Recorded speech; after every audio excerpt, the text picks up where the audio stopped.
looking to recover themselves some points, bring the score up to a 2-2 with the battlefield here. But this was a Soa map choice, right? I think so, because I don't think Beyond the Game wants to give up first pick. Yeah, there we go. Soa map choice. So Soa picking a 100% win rate map for BTG when they only have 50%. Huh. So they must, of course, have done a little bit of research. So maybe they have something special prepared for their opponents here for Beyond the Game. Keep in mind, guys, this is the best of 5 series. So one more victory is all that Team Soa needs to advance and duke it out between themselves and the one who are patiently waiting for their first opponent. Now, Hanzo already being secured by Team Beyond the Game. I don't think that comes with a big surprise. It's one of his better battlegrounds, if not the best battleground, especially for W build. We see with the W build being able to give them race potential. We see counter race potential coming in from Soa, the Greymane, and the Malfurion coming in, stealing the Malfurion away. He's not so much effective in terms of race. That would be Rhaegar if we're talking about race-based support. Kharazim, maybe Kharazim, yeah, as you said. But Malfurion is really solid on this map because there is a fair amount of choke points. The center of the map, which is where most of the fights happen, is full of like little bits of terrain, little rocks, vents, etc. So being able to drop those roots in them can be very effective for zoning in general, and of course, just refreshing the mana of your poke-based heroes. Yeah, and speaking of refreshing mana, Tetra, you brought up a good point, because Malfurion is one of the best healers when it comes to sustained healing, and the longer your support stays in good mana and maybe even keeps his allies' mana bar up juicy and healthy as well, the longer you can fight around an immortal. Whereas if you pick a support like, let's say, Rhaegar or Uther, who are way more mana consuming and mana hungry, oftentimes when Uther is out of juice, your team has to fall back, and that could potentially mean that you're going to have to give up the immortal altogether. So I love this pick. I love this Malfurion here coming in, and I'm not sure about the Uther altogether. The Uther is always safe, always fair. Yeah. But it does open the opportunity for Soa to go for something else. Another mage, for example, with a little bit more AoE. That's what I want to see here, to be honest. Dan would be perfect. Even the return of Lunara might not be the worst, but Tyrael could be the cover for that. Yeah, I wouldn't hate it. As you said, though, there is a good source of extra protection with the Tyrael. Gul'dan, while it isn't traditionally his strongest map because of his lack of single-target DPS, he's got good poke. He's oftentimes overshadowed by Li Ming here. However, Uther is a little stronger against the Li Ming burst. Tyrael on top of that as well, of course. And a good Horrify, let's face it, can definitely have good value against heroes on Battlefield of Eternity as well. So, as I said, I wouldn't hate a Lunara, I wouldn't hate a Gul'dan. It all comes down to how comfortable Soa's assassin players feel on the respective heroes, because right now, with a match point and the chance to advancing, you definitely want to make sure that everybody's bringing their A game. No time for experiments here. Exactly. Risks, it's such a fun mindset to get yourself into of when is it okay to take a risk? Like, do you do it in the last game, where a cheeky pick that catches your opponent off guard could be what gets it to you? But that would still be taking a risk because you're moving away from the established meta, which could lower your chances. That mindset always fascinates me. Like, Heroes is a great game for it, like getting those different strategies where you pick something a little bit off. StarCraft is great for it. We had a really fun game in the last couple weeks, actually, where two Protoss players went against each other and both picked Dark Shrines just at the same time, and then just backdoored each other and tried to kill each other's base, and neither had observers. So that ended up with a huge fight over who could kill the buildings quickest, which was fairly amusing. But it's always that situation where, okay, this is the first game of a series, we can do that. But then in the last game as well. It's that kind of mindset of when is it okay to, not so much cheese, but when is it okay to be sneaky? Okay, and here goes the Northrend tank line that Beyond the Game just tried to make work in the previous game, but failed to do so successfully. And it looks like Soa is going to tell them to basically teach them how it's done right. But, I mean, BOE is a much better map for Arthas than Sky Temple, in my opinion. And especially a Nubrak can really chain those stuns together when there's another stun zone of the Immortal. But I'm a little bit worried now for Soa. There is a lot of kiting already. There's a lot of movement speed enhancement involving the Tyrael and Hanzo as well there. Well, I don't know, Tetra, what do you think about this Arthas now? I like Arthas in general, for starters. I will preface by saying that. And he does offer reasonable immortal damage for a tank. His laning, on the other hand, unless heroes are very far forward in that bot lane or in the top lane and get themselves caught out, he's not going to gain too much there. Also, against this composition right now with the extra movement speed of Tyrael, BTG don't have anyone that would say stack up the stacking level 4 talent for him. Yeah. And there goes now they do. Malthael. Malthael, a hero that you can never count out of any BoE game. Strong immortal damage, good solo laning phase there, and tank shredding galore against heroes like Arthas or Anub'arak. And we don't really know who's going to take that solo lane in the top lane against Malthael. Right now, it could be an Anub'arak, it could be a Greymane as well, which basically would require another strong DPS to get the kills in the 4-man. And Tetcher, we have seen a little bit of Thrall yesterday in the Open Division Europe with a Crash Lightning build. We did, and it was surprisingly effective. I'm not sure how well it would work here, but I think Earthquake could be pretty decent against the Muradin. However, right now I'm leaning very much towards Tychus due to the tank shredding abilities, and he could try. It would be difficult, but he could try and solo lane against the Malthael just due to extra range. Lunara would also still, it's possible. Ooh. That was unexpected.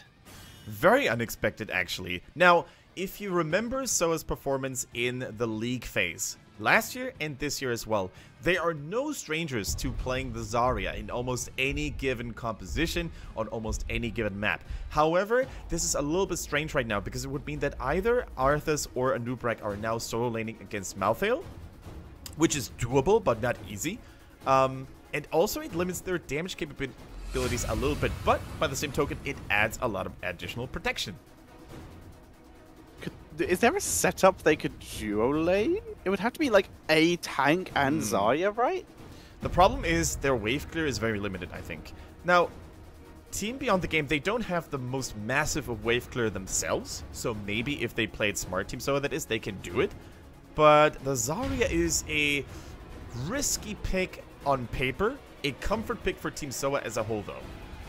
Yeah, that's true. They are very solid on Zarya in general. The zone control it offers them, considering they already have 2 tanks, is pretty good. She can give crazy damage. Feel the heat on Immortals, especially. If you're able to get full energy, aka you're raiding an enemy's Immortal, then you are going to have an amazing time. Siege damage for days.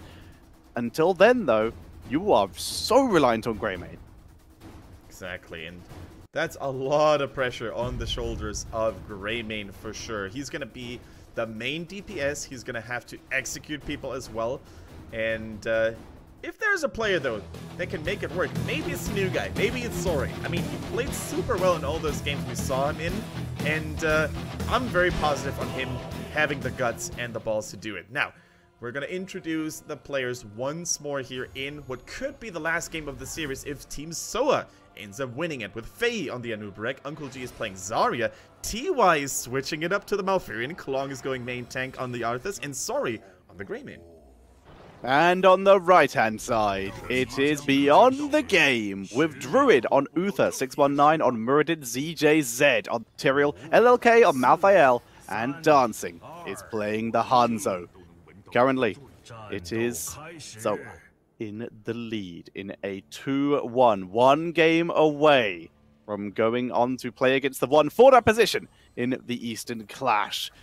And we're going to see a immediate push onto the top lane. Anub does not rumble the members of BTG here. As such, this is scouted. Uncle G dropping down, and first blood. There we go. Mouth's not able to heal up enough. That's going to be first and second, and potentially third blood if they can catch Klong in the first minute of the game. And that is great for BTG. I mean, this is going to take a pretty long time, even without the sustain. Arthas is tanky. They're still able to kill him off before the first minute of the game. So, not like this. It was too predictable. You pick a Zarya, the enemy team knows exactly that you're most likely going to try and push in some towers as 4.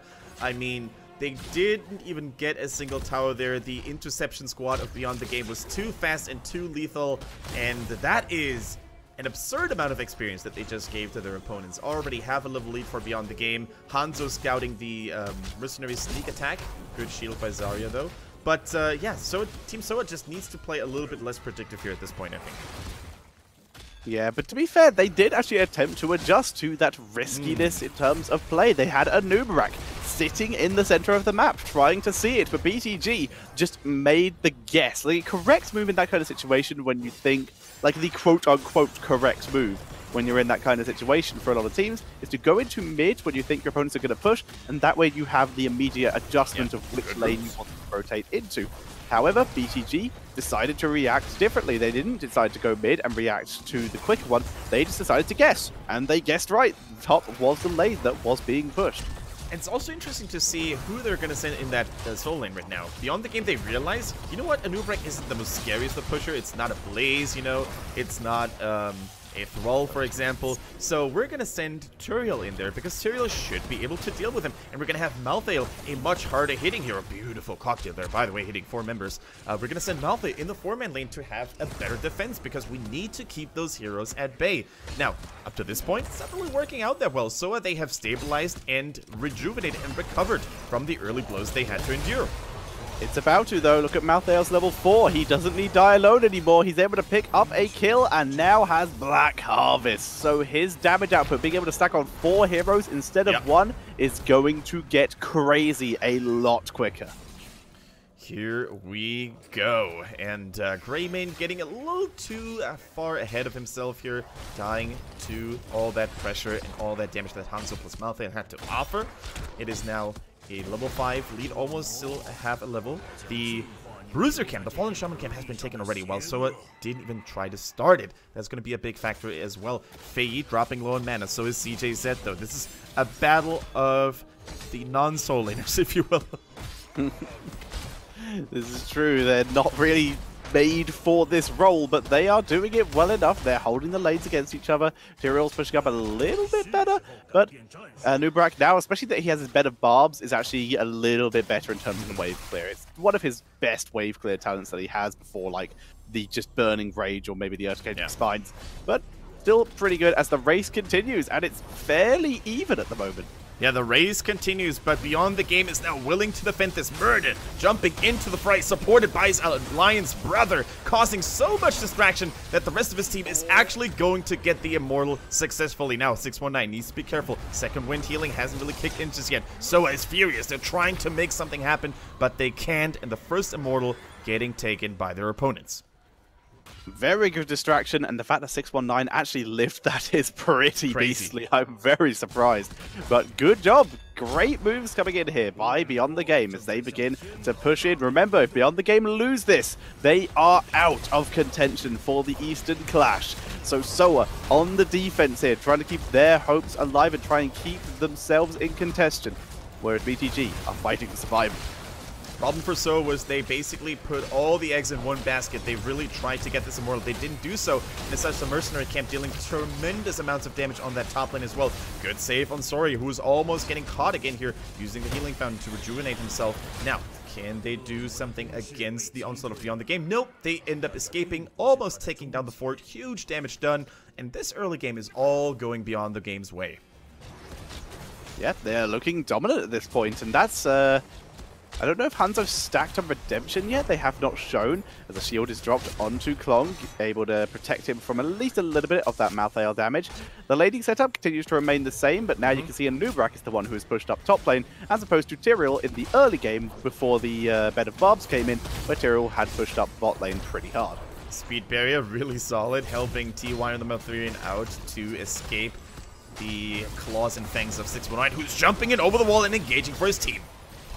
Trying to move forward, a lovely route by Malfurion. The anti-healing dropped by Malthael here, preventing that sustain, but the health bars drop down, and Soa pick up 2, looking for a third. The Scatter Arrow gets some good value, but it's not enough to finish the job, as we see Soa getting a triple kill in this bot lane, looking for a 4th up in the top lane, but Fei lacks the damage output to do so.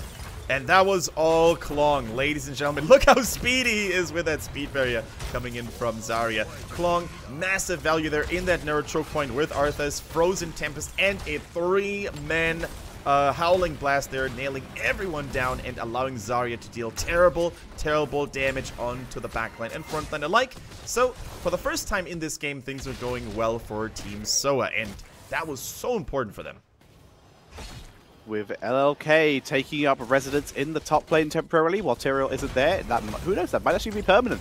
He might live there as Tyrell at the moment is heading towards the mid lane to join his team for the immortal fight. And this time, the Bruiser camp will push in favor of Soa as well. They didn't sleep on it this time around. The defense is getting ready for Beyond the Game. They're still slightly leading experience as well. With the early level 10, they could maybe force a team fight here, Tetra. 619 getting slowed and rooted. He is the target. The root chain Arthas into Malfurion. So effective, but where's the damage output coming in?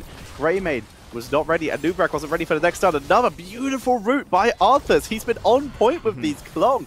So impressive here. Druid able to escape the slows though and make his way back to the safety of his base. There's a reason why Klong went for the root quest at level 1, trying to get stacks here, because he's landing almost all of them. Here goes Shields. The fort is almost hitting on Soa as well, but here they go with 5 people. Malfoy is still on the way. The Dragon Arrow was good. They're moving in Sanctification so that they can try and force their way as BTG forcing their way forward, but they have to turn around to pop the Cocoon to get Malthael out. He's one of their big tools here as he has the Tormented Souls moving into the backline, hitting all 5 members here as they try to fight their way through Soa, who refuse to die. They keep tanking. The healing reduction is good though. Both teams back and forth fighting as 619 and ZJZ though run out of health. Sorry, tries to get Tyrael. Finally does. Goes down in the process to a 1-for-1. Now goes TY as well. Finally, the Tyrael explosion is the turnaround that BTG needed. They pick up 3 kills for 1. BTG turning it around big time. Hanzo is not done just yet, but the range is not there. And it was so close. Hanzo really baited Greymane. He baited Sori into attacking him. The range wasn't enough. The go for the throat was not ready just yet. He tried to use the tower wall as a gap closer, and even then it wasn't enough, and that led to the demise of Greymane, ultimately carrying down his team there as well. Beautifully done. Soa was so close to winning that, but Beyond the Game just being beyond of their opponents in this team fight. That looked so good for Soa for so long. And once that Sank was down, you can see the health bars just getting deleted. But instead of focusing at 619 or the Tyrael, which would have been potentially more ideal, like you said, went for Hanzo, and it wasn't enough. The bait was good. The expulsion zone is not landing at all. Team Beyond the Game already separating and splitting themselves and forcing Team Soa to now defend their own Immortal at all costs here. No more expulsion zone, but they started the Mercamp nonetheless. Also, the Cocoon just needs to hit on Malthael when he drops the Tormented Souls. It would use a little bit too early last time. The fight over the Mercenary camp. Noob moving in. They try to get the stun. Dragon Arrow does not get a huge amount of duration. The Tormented Souls, though, shredding the members. But Soa surviving it with the Tranquility for the moment, even with all that healing reduction. Tanking through 619. Trying to move on to the camp, but instead gets himself killed off. There we go. Greymane into position to finish the job on 619. 3 kills. The counter triple kill coming in from Soa. The counter disaster. It was literally Beyond the Game's game. All they had to do was play it a little bit more patiently, just poke down the Immortal. Instead, they let themselves get baited into taking and fighting for the Mercenary camp this time around. Look at the value. Look at the healing from TY on that Malfurion. The anti-healing was popped here, but Malfurion doesn't really suffer from that too much because his healing is going to continue ticking anyways. And here goes LLK. Sorry, now definitely going for the right target, finishing it off in 619, just barely almost surviving, but in the end it was not enough, and this Immortal goes over to Team Soa now. Yeah, the anti-healing, as you said, it came out, but it was right at the tail end of the Tranquility. It got the full duration, but Tranquility really kept them alive through the initial burst of BTG, which was a huge problem. The Tormented Souls, it's hitting 5 people basically every time, and still not getting the value. Sora taking a fight, down a Heroic every time because the Expulsion Zone doesn't hit. They get like 5-man Dragon Arrowed and 5-man Tormented Souls every time, and they're still winning fights. They're still winning fights, very true. And we once again have to mention the accuracy, the precision of Klong on those Howling Blasts. They land almost every single time, hitting at least 2 or 3 members. The value of this Arthas, I was questioning it before the game started. Now I take back my words with pleasure and say that Klong is a machine on that hero. They move forward, looking for the opportunity. Another route is landed. 619 trying to force something. At least off the way. portal. Muradin tanking through, buying his team time, jumps into the root. Dragon Arrow does not get a huge duration because once again, very short range. Tormented Souls into the backline. Tyrael is dead before Sang comes back. The explosion's good though. A nice cocoon onto Uther to buy them some time as BTG is still trying to force something, but they can't as Uther goes down again and 619 shall fall in the process. So much healing, so much protection there by Zarya and Malfurion. It's just almost impossible for Beyond the Game to kill anyone. Dancing is trying his hardest. Malthael is trying really hard with the Tormented Souls as well, but they can't seem to make it. Is this a core call, Tetcher? They're going to go for it. They have a lot of energy here on the Zarya. She is at full energy. Uncle G pushing forward. Sorry's dropped low. This is the opportunity to retreat. Sank is back. They can't risk it. And in fact, they may lose Faye here anyway. Speed barrier. Never mind. Nice save there by Uncle G. But the rest of the team, they're still in retreat. CJZ, he is not done with you. CJZ is ruthless and angrily chasing after their opponents. The holy ground not separating them though. Good retreat by Team Soa, but for a moment I was starting to get really worried because they tried to, or they really made this push look serious. As we see top lane getting cleared up nice and quickly by BTG, able to shred through that Khazra camp, and that will put some pressure onto the top lane, at least take some pressure off as there will now be catapults in that top lane due to that keep kill. Ooh, let's take a breather here, Tetra, because those teams are not giving us many breaks. There's constant team fighting going on, constant back and forth between those teams, exchanging blows. And I gotta say, oh, by the way, Wisdom Duelist, we didn't even talk about that. 17 stacks already on the Greymane, increasing his damage, especially while in Worgen form, tremendously. And you can really see how he's having an easier and easier time shredding targets like Malthael or Hanzo. Yeah, as the game goes on, it will become a lot easier for him. This is the go-to talent these days, as a Fort is killed by BTG. That is huge, a big boosted XP. Neither team's going to be level 16 because the Immortals already started, but it's very close for Soa, so they can try and soak it at least before the Immortal phase finishes, which they can then try and force a fight. Look at what Faye is doing here. He's trying to basically get them level 16. He's trying to pave the way for the catapults to pressure Beyond the Game. So, oh, that root could be deadly. There goes the cleanse. It had to be done. Yeah, that was not even a self-cleanse. He didn't go for the self-cleanse. He went for the Memento Mori. Alright, what is Soa now going to do? More catapults pressuring, so Beyond the Game is going to send at least 1 or 2 heroes to deal with that, and that could be the golden time window for Team Soa to close it out on the Immortal. They're trying to get every ounce of efficiency into this there as well, taking away the mercenary camp under the noses of Beyond the Game. Another source of distraction, and now I think they're going to transition over to the Immortal. This could very well go Soa's way, and with the next Immortal, especially if it's healthy Tetcher, that could be lights out.